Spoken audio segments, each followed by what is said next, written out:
कश्मीर में आतंकवादियों के खिलाफ एक्शन लगातार जारी है। कुपवाड़ा बांदीपुरा में आतंकवादियों के साथ मुठभेड़ हुई। बांदीपुरा मुठभेड़ में एक आतंकी को ढेर कर दिया गया और पूरे इलाके में सर्च ऑपरेशन चलाया जा रहा है और आतंकवाद के खिलाफ लगातार पूरी तरह से सुरक्षा बल कमर कसे हुए हैं। और इस पूरी जानकारी को आपके साथ साझा कर रहे हैं। फिलहाल आपको बता दें कि बांदीपुरा में मुठभेड़ में एक आतंकी को ढेर कर दिया गया है और जबकि सेना के जवान लगातार अन्य आतंकियों की तलाश में जुटे हुए हैं और इस पूरे मामले पर लगातार नजर हमारी बनी हुई है।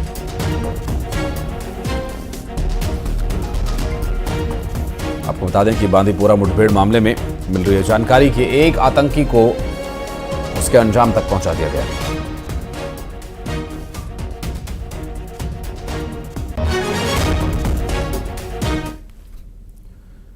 जम्मू कश्मीर में आतंकियों के खिलाफ एक्शन जारी है। कुपवाड़ा बांदीपुरा में आतंकियों से मुठभेड़ हुई और बांदीपुरा मुठभेड़ में एक आतंकी ढेर कर दिया गया। पूरे इलाके में सर्च ऑपरेशन लगातार जारी है। और बढ़ते आगे आपको बता दें कि धमतरी से खबर है, जहां बाजार में तलवार लहराकर दहशत फैलाने वाले को पुलिस ने गिरफ्तार कर लिया। काना मुकाव गांव के बाजार में आरोपी ने दहशत फैलाई थी और भखारा पुलिस ने यह पूरी कार्रवाई की है। और धमतरी से खबर, जहां बाजार में तलवार लहराकर लोगों को डराने वाले आरोपी को पुलिस ने गिरफ्तार कर लिया है और गांव के बाजार में ये तलवार लहराकर लोगों को डरा रहा था, धमका रहा था।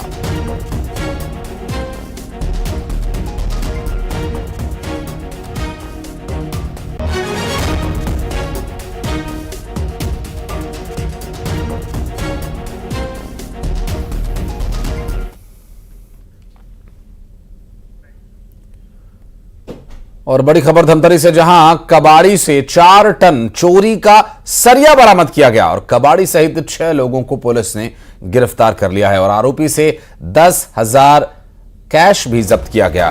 कुरुद थाना पुलिस ने पूरे मामले में कार्रवाई की है। धमतरी से बड़ी खबर, कबाड़ी से 4 टन चोरी का सरिया बरामद किया गया और कबाड़ी सहित 6 लोगों को पुलिस ने गिरफ्तार किया। आरोपी से 10,000 रुपए कैश भी जब्त किया गया। कुरुद थाना पुलिस ने इस पूरे मामले में कार्रवाई की है। इस वक्त की बड़ी खबर धमतरी से, आपको बता दें कबाड़ी से 4 टन चोरी का सरिया बरामद किया गया और कबाड़ी सहित 6 लोगों को पुलिस ने गिरफ्तार कर लिया। आरोपी से 10,000 रुपया कैश भी जब्त किया गया है। कुरुद थाना पुलिस ने कार्रवाई करते हुए ये एक्शन लिया और चोरी का सरिया बरामद किया। 4 टन चोरी का ये सरिया बरामद हुआ है।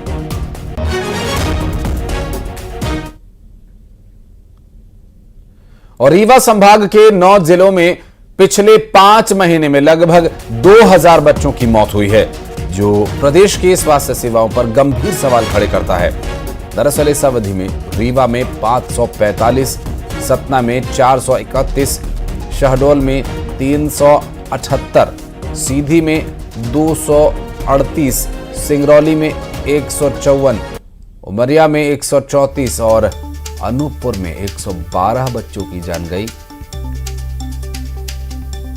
और इसमें नवजात 1 साल तक के और 1 से 5 साल तक के बच्चे शामिल थे। रीवा के जो रीजंस हैं बाल मृत्यु दर के, उनका हम लोग परीक्षण करेंगे और ये आइडेंटिफाई करना बहुत आवश्यक है कि इसके पीछे मुख्य कारण कौन से हैं।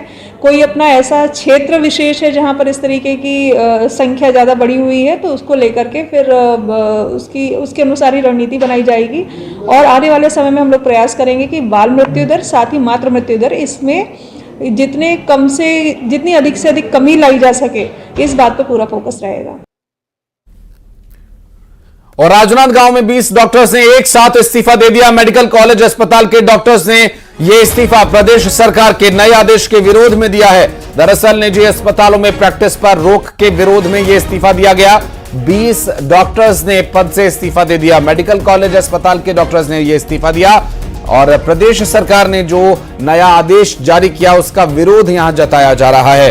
दरअसल उनका कहना है कि निजी अस्पतालों में प्रैक्टिस से रोक लगाए जाने पर वे राजी नहीं है और राज्य सरकार की तरफ से ये नया नियम लागू किया गया, जिसमें कि डॉक्टर्स को जो अस्पतालों में वर्किंग है वे प्राइवेट प्रैक्टिस नहीं कर सकते, प्राइवेट निजी अस्पतालों में प्रैक्टिस नहीं कर सकेंगे। इसके लिए अब विरोध में 20 डॉक्टर्स ने इस्तीफा दे दिया है।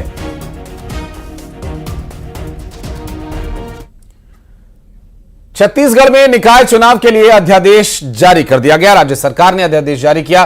कार्यकाल पूरा होने के 6 महीने के अंदर निकाय चुनाव कराने होंगे। सरकार ने चुनाव को लेकर स्थिति स्पष्ट की है। पहले निकाय चुनाव को लेकर स्थिति की स्पष्टता उतनी नहीं थी और अब राज्य सरकार ने अध्यादेश जारी कर दिया है। 6 महीने के भीतर चुनाव कराने होंगे और निकाय का जो कार्यकाल है वो पूरा होने के बाद 6 महीने के अंदर अंदर चुनाव संपन्न हो जाने चाहिए। छत्तीसगढ़ में महापौर और अध्यक्ष के लिए प्रत्यक्ष चुनाव होगा। इसे लेकर उप मुख्यमंत्री अरुण साव ने बयान दिया। उन्होंने कहा कि इस पर सरकार जल्द फैसला लेगी। नगरीय निकाय और पंचायत के चुनाव के साथ होने की भी बात उन्होंने कही और इस पर भी जल्द फैसला लिया जाएगा, ऐसा उन्होंने कहा। अभी महापौर अध्यक्ष के चुनाव प्रत्यक्ष होगा या अप्रत्यक्ष होगा, इसको लेकर अभी कोई अधिसूचना जारी नहीं हुई। बहुत जल्दी सरकार चुनाव को लेकर कि पंचायत और नगरीय निकाय के चुनाव एक साथ होंगे या नहीं और महापौर और अध्यक्षों के चुनाव किस पद्धति से होंगे, इसको लेकर सरकार निर्णय करेगी। इंदौर के छतरीपुरा विवाद पर एक्शन जारी है। मंत्री कैलाश विजयवर्गीय भी मामले में अब कूद पड़े हैं।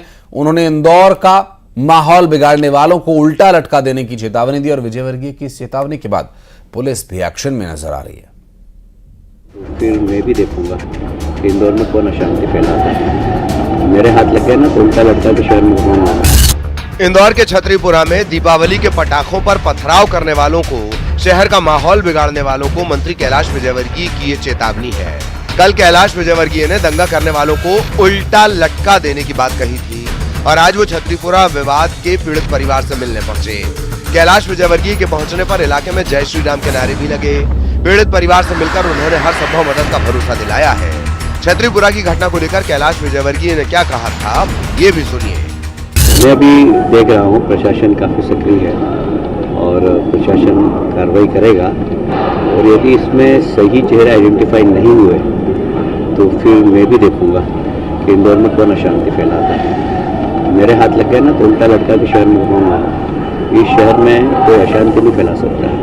जो भी अशांति फैलाएगा, प्रशासन तो बहुत सक्रियता से काम कर रहा है और ऐसा लगेगा कि हम लोगों को भी इन्वॉल्व होना पड़ेगा तो हम पीछे नहीं हटेंगे। इस शहर के लिए हम कुछ भी कर सकते हैं। कैलाश विजयवर्गीय ने कहा कि प्रशासन अपना काम कर रहा है, लेकिन अगर जरूरत पड़ी तो वो भी अपना काम करेंगे।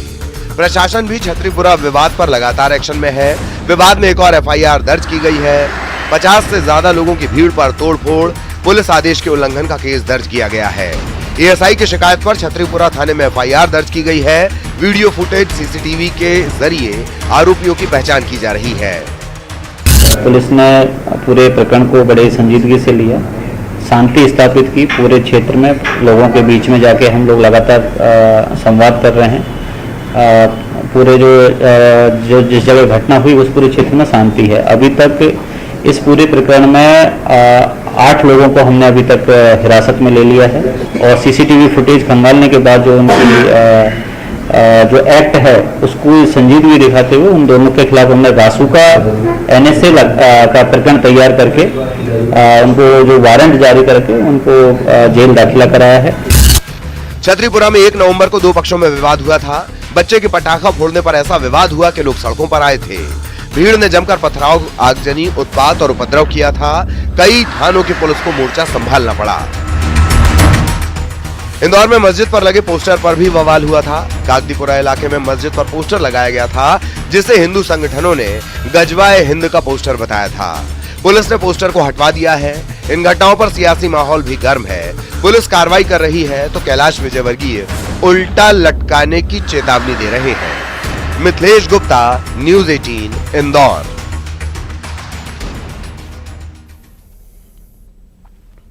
न घर में कूलर, न टीवी, न फ्रिज और न ही कोई लग्जरी इलेक्ट्रॉनिक आइटम, फिर भी घरों का बिजली का बिल 50,000 रुपए आया है। और यह मामला पेंड्रा के भर्रापारा का है, जहां बीपीएल परिवारों यानी गरीबी रेखा से नीचे जीवन यापन करने वाले लोगों का हजारों में बिल आया है। लोगों का आरोप यह है कि स्मार्ट मीटर लगने के बाद बिजली के बिल में बेतहाशा बढ़ोतरी हो रही है। ये मीटर ओवर स्मार्ट है। इस वक्त मैं खड़ा हूं पिंडरा के भर्रापारा मोहल्ले में और यहाँ लोगों के साथ एक मुसीबत नजर आई है कि यहाँ लोगों के जो बीपीएल कार्डधारी लोग हैं उन लोगों के बिजली बिल में बड़ा इजाफा नजर आया है। लोगों को 50-50 हजार रुपए तक का बिल विभाग देकर गया है और उनका कहना है कि इन बिल को हम पटाने में असक्षम हैं। कुछ लोग हमारे साथ हैं, हम उनसे बात करेंगे। अपना नाम बताएंगे। सुशीला चक्रधारी। कितना बिल आया आपका? 45,000। इससे पहले कितना आता था? इससे पहले 2,500, 250, 200, 250, 240, इससे ज्यादा नहीं आता रहा। तो इतना बिल कैसे पटाएंगे बाप? अब कैसे पटाएंगे, वही तो मुसीबत है। क्या बोलते हैं विभाग वाले, क्या बोलते हैं? बोलते हैं ये बिल आपको पटाना पड़ेगा कैसे भी हो। ये पहली बार इतना बिल आया है? पहली बार आया इतना बिल। आपका क्या नाम है? शांति चक्रधारी। आपका कितना बिल है? 56,000। इतने बिल आता था पहले? नहीं आता था इतना बिल सर। तो इस बार कैसे आ गया ये बिल? अब पता नहीं कैसे आ गया, हर महीना बिल पट रहा हम लोग का। कैसे पटाएंगे अब इस बिल? अब गरीब आदमी हम कैसे पटाएंगे अब? बीपीएल कार्ड है आपके? हाँ है।